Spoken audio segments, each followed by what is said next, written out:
ಈ ಜಗನ್ನಿವಾಸರಾವ್ ಅವರನ್ನು ದೇವಸ್ಥಾನದಿಂದ ಹೊರಗೆ ಇಡುವ ವಿಚಾರ ದೇವಸ್ಥಾನಕ್ಕೂ ಇದಕ್ಕೂ ಯಾವುದೇ ಸಂಬಂಧ ಇಲ್ಲ.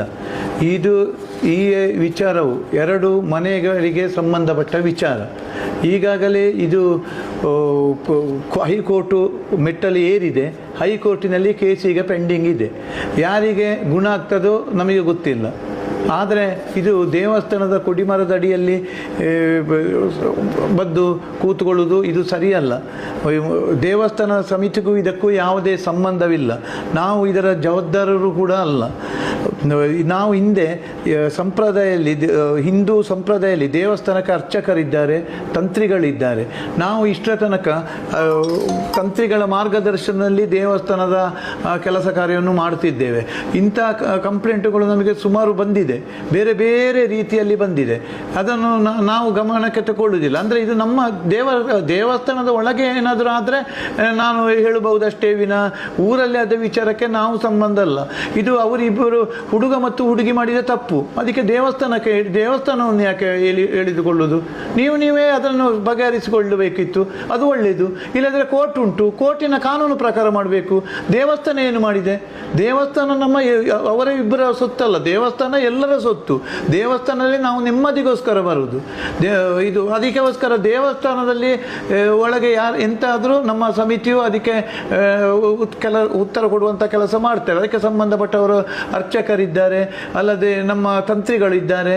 ಮತ್ತು ಈ ಮುಂದೆ ನನ್ನ ಹತ್ರ ಜಗನ್ನಿವಾಸರಾವು ಇದರ ಬಗ್ಗೆ ಹೇಳಲಿಲ್ಲ. ಹುಡುಗಿಯವರು ವಿಚಾರದಲ್ಲಿ ಅವರು ಕೂಡ ಏನು ಹೇಳಲಿಲ್ಲ. ಒಂದು ಅರ್ಜಿ ಕೊಟ್ಟಿದ್ದಾರೆ, ಜಗನ್ನಿವಾಸರಾವನ್ನು ಇಲ್ಲಿ ಕೆಲಸಕ್ಕೆ ತಗೊಳ್ಬಾರ್ದು ಅಂತೇಳಿ. ಜಗನ್ನಿವಾಸರಾವನ್ನು ಕೆಲಸಕ್ಕೆ ತಗೊಂಡದ್ದು ನಾವಲ್ಲ. ನಮಗೆ ಅವರನ್ನು ತಗೊಳ್ಳುವ ರೈಟು ಇಲ್ಲ, ಬಿಡುವ ರೈಟು ನಮಗಿಲ್ಲ. ಅದನ್ನು ಈ ಹಿಂದೆ ನಮ್ಮದು ಒಂದು ದೇವಸ್ಥಾನದ ಸಂಪ್ರದಾಯ ಅಂತ ಉಂಟು. ಅದನ್ನು ನಾವು ಅದರ ಬಗ್ಗೆ ಏನಾದರೂ ತಪ್ಪು ನಡೆದರೆ ಅದನ್ನು ನಾವು ತಂತ್ರಿಗಳ ಹತ್ರ ಕೇಳಬೇಕು. ತಂತ್ರಿಗಳು ಹೇಗೆ ಮಾರ್ಗದರ್ಶನ ನೀಡ್ತಾರೆ ಹಾಗೆ ನಾವು ಮಾಡಬೇಕು. ಅದು ಇದಕ್ಕೂ ಸಮಿತಿಗೂ ಯಾವ ಸಂಬಂಧ ಇಲ್ಲ. ಇದರ ಬಗ್ಗೆ ನಾನು ಆ ಅರ್ಜಿ ಬಂತು, ಅದರ ಬಗ್ಗೆ ನಾನು ತಂತ್ರಿಗಳ ಹತ್ರ ಹೇಳಿದ್ದೆ. ಅದರ ಬಗ್ಗೆ ತಂತ್ರಿಗಳು ಹೇಗೆ ಹೇಳ್ತಾರೆ ಹಾಗೆ ನಾವು ನಡ್ಕೊಳ್ಳೋದು. ಈಗ ನಾಲ್ಕು ಏನು ಇದ್ರೂ ಅದು ದೇವಸ್ಥಾನದಲ್ಲಿ ನಡಿಬಾರ್ದು. ಅವರಿಗೆ ಯಾರು ತಪ್ಪು ಮಾಡಿದರೆ ಅವರಿಗೆ ಕೋರ್ಟ್ ಶಿಕ್ಷೆ ಕೊಡ್ತದೆ.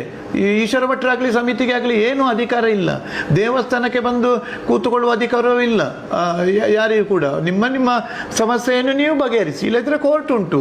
ದೇವಸ್ಥಾನಕ್ಕೆ ಅದನ್ನು ದಯಮಾಡಿ ತಂದು ಎರಡೂ ತಂಡದವರು ತರಬಾರದಂತೇಳಿ ನಾನು ನಿಮ್ಮಲ್ಲಿ ವಿನಂತಿಸ್ತೇನೆ. ಹಾಗೆ ದೇವಸ್ಥಾನಕ್ಕೂ ಅದಕ್ಕೂ ಯಾವುದೇ ಸಂಬಂಧ ಇಲ್ಲ. ಈ ಬಗ್ಗೆ ನಾವು ತಂತ್ರಿಗಳ ಹತ್ರ ಮಾತಾಡ್ತೇವೆ. ತಂತ್ರಿಗಳ ತೀರ್ಮಾನಕ್ಕೆ ನಮ್ಮ ಸಮಿತಿಯು ಬದ್ಧರಾಗಿರುತ್ತದೆ. ಜಗನ್ನಿವಾಸರಾವಿಗೆ ಅದು ನೋಡಿ, ದೇವರು ಹೊರದಲಿಕ್ಕೆ ಇಂಥವರೇ ಆಗಬೇಕಂತ ಹೇಳಿದ್ರು ಯಾರು? ತಂತ್ರಿಗಳು. ಜಗನ್ನಿವಾಸರಾವಿಗೆ ನಮ್ಮ ತಂತ್ರಿಗಳು ಈ ಹಿಂದೆ ಪ್ರಸಾದ ಕೊಡಿಸಿದ್ದಾರಂತೆ. ಅದರಂತೆ ಕಳೆದ ಸಲ ಕೂಡ ಪ್ರಸಾದ ಆವತ್ತೇ ಬ್ರಹ್ಮಕಲಶ ದಿವಸ ಅವರಿಗೆ ಪ್ರಸಾದ ಕೊಡುವುದಂತ ಉಂಟಂತೆ.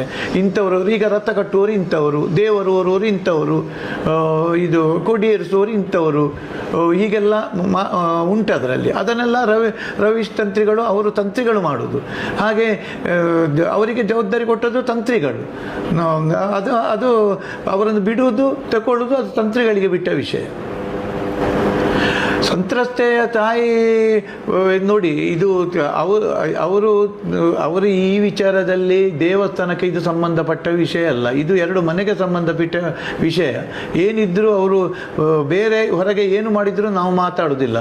ದೇವಸ್ಥಾನದ ಅವರು ಇಬ್ಬರು ಹುಡುಗ ಮತ್ತು ಹುಡುಗಿ ಮಾಡಿದ ತಪ್ಪಿಗೆ ದೇವಸ್ಥಾನದಲ್ಲಿ ಯಾವುದೇ ಇದನ್ನು ದೇವಸ್ಥಾನಕ್ಕೆ ತಂದು ಹಾಕಬೇಡಿ. ಇಂಥ ಘಟನೆಗಳು ಸುಮಾರು ನಡೀತದೆ. ಅದು ಎಷ್ಟೋ ಘಟನೆಗಳು ನಡೀತದೆ ಇಂಥದ್ದೆಲ್ಲ. ಎಷ್ಟೋ ನಮಗೆ ದೂರ ಬಂದಿದೆ. ನಾನು ಇಲ್ಲಿ ತರಬೇಡಿ ಅಂತೇಳಿ ಹೇಳುದು. ದೇವಸ್ಥಾನ ಬೇರೆ, ಹೊರಗಿನ ಘಟನೆ ಬೇರೆ. ಅದಕ್ಕೆ ಸ್ಟೇಷನ್ ಉಂಟು, ಅದಕ್ಕೆ ಕೋರ್ಟ್ ಉಂಟು. ಅಲ್ಲೇ ತರಬೇಕಷ್ಟೇ. ಇಲ್ಲೇ ನಮಗೆ ದೇವರಿಗೆ ಕೈ ಮುಗಿಯುವುದು, ನಮ್ಮ ಕಷ್ಟಗಳನ್ನು ದೇವರ ಹತ್ರ ಹೇಳಿಕೊಳ್ಳುವುದು, ಪ್ರಸಾದ ತೆಗೊಳ್ಳುವುದು, ಹೋಗುವುದು. ಇದನ್ನು ನೋಡಿ, ನಾನು ಪತ್ರಿಕೆಯಲ್ಲಿ ನೋಡಿದೆ. ಇದು ಎರಡು ಮನೆಯ ವಿಚಾರದ ಬಗ್ಗೆ ಇದು ಗಲಾಟೆ. ಇದು ಎಲ್ಲರಿಗೂ ಗೊತ್ತಿದ್ದ ವಿಷಯ. ಈಗಾಗಲೇ ಇದು ಹೈಕೋರ್ಟಿನಲ್ಲಿ ಇದೆ. ಇದರ ಬಗ್ಗೆ ದೇವಸ್ಥಾನದವರಿಗೆ ಏನು ಮಾಡಲಿಕ್ಕೆ ಆಗುವುದಿಲ್ಲ. ಇದು ದೇವಸ್ಥಾನದ ಒಳಗೆ ಆದ ಘಟನೆ ಅಲ್ಲ. ಇದು ದೇವಸ್ಥಾನದ ಹೊರಗೆ ಆದ ಘಟನೆ. ಇದು ದೇವಸ್ಥಾನದ ಪೂರ್ವಶಿಷ್ಟ ಸಂಪ್ರದಾಯ ಅಂತ ದೇವಸ್ಥಾನದೊಂದು ಉಂಟು, ನಮ್ಮ ಹಿರಿಯರು ಮಾಡಿದ್ದದು, ನಮ್ಮ ಸಮಿತಿ ಮಾಡಿದ್ದಲ್ಲ. ಅದರ ಪ್ರಕಾರವೇ ನಾವು ಮುಂದರಿಸ್ತೇವೆ. ಅದರ ಬಗ್ಗೆ ನಾವು ನಮ್ಮ ದೇವಸ್ಥಾನದ ತಂತ್ರಿಗಳಾದ ರವೀಶ್ ತಂತ್ರಿಯವರ ಬಗ್ಗೆ ಅವರ ಗಮನಕ್ಕೆ ತಂದು ಅವರ ಹತ್ರ ಚರ್ಚಿಸಿ ಲಾಸ್ಟಿಗೆ ನಮ್ಮ ಸಂಪ್ರದಾಯದಲ್ಲಿ ನಮ್ಮ ದೇವಸ್ಥಾನದಲ್ಲಿ ತಂತ್ರಿಗಳ ಮಾರ್ಗದರ್ಶನ ಬಹಳ ಮುಖ್ಯ. ನಾವು ಏನಿದ್ರು ತಂತ್ರಿಗಳ ಬಗ್ಗೆ ಕೇಳುವುದು, ಇದನ್ನು ತಂತ್ರಿಗಳ ಬಗ್ಗೆ ಅವರ ಬಗ್ಗೆ ಕೇಳಿ ಮತ್ತೆ ನಿರ್ಣಯ ತಗೊಳ್ತೇವೆ. ನೋಡಿ, ಅವರು ಬಂದು ತಂತ್ರಿಗಳ ಹತ್ರ ಕೇಳುವುದಕ್ಕೆ ನಾನು ಅಭ್ಯಂತರ ಮಾಡಲಿಕ್ಕೆ ಆಗುದಿಲ್ಲ. ಹೀಗೆ ವಿಷಯ ಉಂಟಂತೇಳಿ ತಂತ್ರಿಗಳ ಹತ್ರ ನಾವು ಹೇಳ್ತೇವೆ. ಅದೇ ತಂತ್ರಿಗಳಿಗೆ ಬಿಟ್ಟ ನಿರ್ಧಾರ, ನಮಗೆ ಸಮಿತಿಯವರಿಗೆ ಏನು ಮಾಡ್ಲಿಕ್ಕೆ ಆಗುದಿಲ್ಲ. ದೇವಸ್ಥಾನ ಒಳಗೆ ಏನಾದ್ರೂ ಆದ್ರೆ ಅದರ ಬಗ್ಗೆ ನಾವು ಇದು ಮಾಡ್ತೇವೆ. ಇದು ದೇವಸ್ಥಾನದ ಹೊರಗಡೆ ವಿಷಯ. ದೇವಸ್ಥಾನಕ್ಕೆ ನನಗೆ ಗೊತ್ತಿದ್ದಾಗೆ ದೇವಸ್ಥಾನದಲ್ಲಿ ಅವರದ್ದು ಯಾವುದೇ ಚಕ್ಕುಗಿಕ್ಕೆ ದಸ್ಕತ್ತು ಅದು ಇದು ಯಾವುದೂ ಇಲ್ಲ. ಇದು ಅವರು ದೇವಸ್ಥಾನದಲ್ಲಿ ಚಾಕ್ರಿಗೆ ಬರುವುದು. ನನಗೆ ಗೊತ್ತಿದ್ದಾಗೆ ಅವರು ಎಷ್ಟೋ ವರ್ಷದಿಂದ ಇಲ್ಲಿ ದೇವಸ್ಥಾನದಲ್ಲಿ ಕೆಲಸ ಮಾಡುವುದನ್ನು ನಾನು ಕಂಡಿದ್ದೇನೆ. ಮತ್ತೆ ನಮ್ಮ ತಂತ್ರಿಗಳು ಬ್ರಹ್ಮಕಲಶದಿಂದ ಬ್ರಹ್ಮಕಲಶಕ್ಕೆ ಏನೊಂದು ಪ್ರಸಾದ ಕೊಡುವುದೆಲ್ಲ ಉಂಟಂತೆ, ಇಂಥವರಿಗೆ ಇಂಥದ್ದು ಅಂತೇಳಿ. ಈಗ ದೇವರು ಊರವರಿಗೆ ನಮ್ಮ ಗೋಪಾಲ ಅಡಿಗರಿಗೆ ಜವಾಬ್ದಾರಿ, ಕುಂಬ್ಳೆ ಹಾಗೆ ಕೊಡುವ ಜವಾಬ್ದಾರಿ ಉಂಟಂತೆ. ಅವರಿಗೆ ಒಂದು ಪ್ರಸಾದವನ್ನು ಕೊಡುವಂತ ಕೆಲಸ ಮಾಡಿದ್ದಾರಂತೆ. ಹಾಗೆ ಈ ಹಿಂದೆ ಅವರು ಮಾಡಿಕೊಂಡಿದ್ದದ್ದು ನಿಮಗೆಲ್ಲ ಗೊತ್ತುಂಟು. ಇದನ್ನೀಗ ನಾನು ತಂತ್ರಿಗಳ ಗಮನಕ್ಕೆ ತರುವಂತ ಕೆಲಸ ಮಾಡ್ತೇನೆ. ಮತ್ತೆ ನಾವು ನಿರ್ಣಯ ಕೈ ಆಗ್ಬೋದಾ? ನೋಡಿ, ಎಲ್ಲ ಕೂಡ ಆಗುದು ಮಹಾಲಿಂಗೇಶ್ವರ ದೇವರ ಪ್ರೇರಣೆಯಿಂದ. ಎಲ್ಲರೂ ಕೂಡ ಮಹಾಲಿಂಗೇಶ್ವರ ದೇವರ ಭಕ್ತರು.